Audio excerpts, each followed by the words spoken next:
जय मसीह की मेरे प्रिय भाई बहनों। आज का संदेश एक बहुत गहरे और सच्चे जीवन अनुभव पर आधारित है। विरोध और सताव में भी मसीही में कैसे बने रहें, आज हमें बाइबिल क्या सिखाती है, इस पर आज हमें अवश्य मनन करने की आवश्यकता है।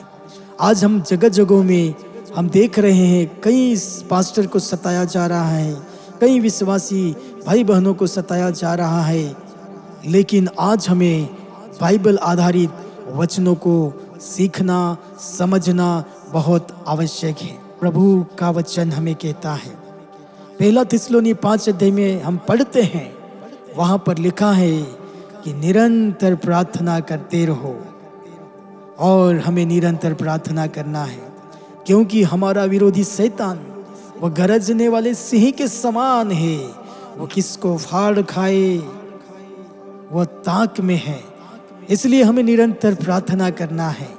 आज कई लोगों के जीवन में प्रार्थना करने की जो आदतें हैं, बाइबल पढ़ने की आदतें हैं, संगति करने की आदतें हैं, आज अगर हमारे व्यक्तिगत जीवन में प्रार्थना बंद हो गई है, सचमुच में मेरे प्रियो हमें प्रार्थना में बढ़ना है। हम पौलुस और सिलास के बारे में अगर हम देखते हैं तो उन्हें भी जेल में बंद कर दिया गया था। आधी रात को प्रार्थना और स्तुति की और तब परमेश्वर जेल के द्वार हिला दिए। प्रेरितों के काम 16 में अगर पढ़ते हैं तो वहां पर इस बात को हम पाते हैं, हमें प्रार्थना करना है और प्रभु में हमें निरंतर बढ़ते जाना है। सिलास और पौलुस की प्रार्थना के द्वारा दरवाजे हिल गए और प्रभु की महिमा होने लगी। जब हम सताव में भी आराधना करते हैं तो परमेश्वर बड़ा चमत्कार करता है। क्या आज आप प्रार्थना के लिए तैयार हैं? जो आज कई मसीह लोग सताए जा रहे हैं, आज कई लोग सताव में जीवन जी रहे हैं, क्या आज हम उनके लिए प्रार्थना करने के लिए तैयार हैं? आज अगर हम उनके लिए, हम परिवार के लिए जब हम प्रार्थना करते हैं तो परमेश्वर बड़ा चमत्कार करेगा। आज इतने विरोधी लोग हैं, आज लोग सताए जा रहे हैं, हम उनके लिए प्रार्थना करें ताकि जो विरोधी लोग हैं उनके मन बदलने पाए, उनका जीवन बदलने पाए।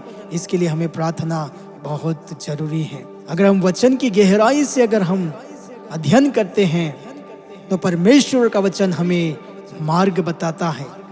अगर भजन संहिता उसके 119, 105 में अगर हम वचन को पढ़ते हैं तो वहां पर इस प्रकार से कहा गया है, दाऊद कहता है, तेरा वचन मेरे पांव के लिए दीपक और मार्ग के लिए उजियाला है। परमेश्वर का वचन हमारे लिए एक दीपक की तरह उजियाला देने वाला काम करता है। क्या आप और हम निरंतर बाइबिल वचन को मनन कर रहे हैं? हम वचन को पढ़ना है, प्रभु से हमें बातें करना है, प्रभु हमें अगुवाई करेगा। सताओं का डर हमें परमेश्वर से नहीं, संसार से दूर करता है, पर हमें परमेश्वर से डरे जिसने हमारी आत्मा जीवित रहती है। पौलुस का परिवर्तन एक उदाहरण है।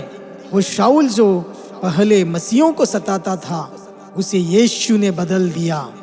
प्रेरितों के काम 9 अध्याय में अगर पढ़ते हैं तो यहाँ पर हम इस बात को देखते हैं कि पहले शाऊल था जो लोगों को सताता था, मसीह लोगों को विरोध करता था, लेकिन यीशु ने उसके जीवन को बदल दिया। जो कभी सबसे बड़ा सताने वाला था, वही सबसे बड़ा मसीह प्रचारक बना।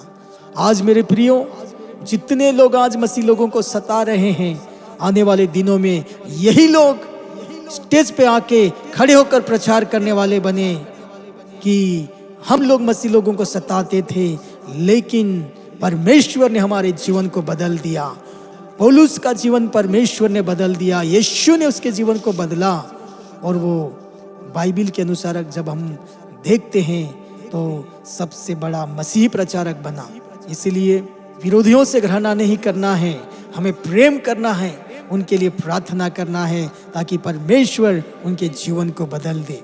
सताव मसीह जीवन का एक भाग है। जो मसीही में भक्ति का जीवन बिताना चाहते हैं वे सताए जाएंगे। 2 तिमोथी उसका 3:12 में इस बात को हम पढ़ते हैं कि मसीह जीवन में सताव आएगा, लेकिन हमें और आपको प्रार्थना करना नहीं छोड़ना है, वचन पढ़ना नहीं छोड़ना है। यीशु ने कहा, धन्य हो तुम जब लोग मेरे कारण तुम्हारी निंदा करें और तुम्हें सताए। मत्ती 5:11 में अगर पढ़ते हैं तो इस बात को हम देखते हैं। यीशु ने कहा, धन्य हो तुम जब लोग मेरे कारण तुम्हारी निंदा करें और तुम्हें सताए। सताव आपकी हार नहीं है, ये आपकी आत्मिक पहचान है। हमें उसमें बढ़ते जाना है, प्रभु के साथ हमें बढ़ना है। जब हम संगति में आते हैं, बढ़ते हैं, जब कलीसिया में एकता होकर प्रार्थना की तो परमेश्वर ने जेलों के दरवाजे खोल दिए। प्रार्थना से स्थान हिल गया और वे पवित्र आत्मा से भर गए।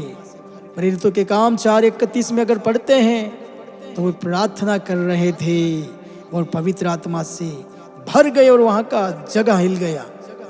हमें एकजुट से हमें प्रार्थना करने की जरूरत है। जब हम एकजुट होकर प्रार्थना करते हैं तो परमेश्वर बड़े बड़े चमत्कार करता है। जो डरता है वह शरीर को मारता है, आत्मा को नहीं। सताव के समय प्रार्थना सबसे बड़ा मसीह लोगों के लिए हथियार है। मेरे प्रियो, संगति और एकता में आत्मिक विजय है। हमें प्रार्थना करने की जरूरत है। जब तक हम प्रार्थना करते रहेंगे परमेश्वर लोगों के जीवन को बदलते जाएगा। प्रभु आपको सबों के इस वचन के द्वारा प्रभु आपको आशीष करे।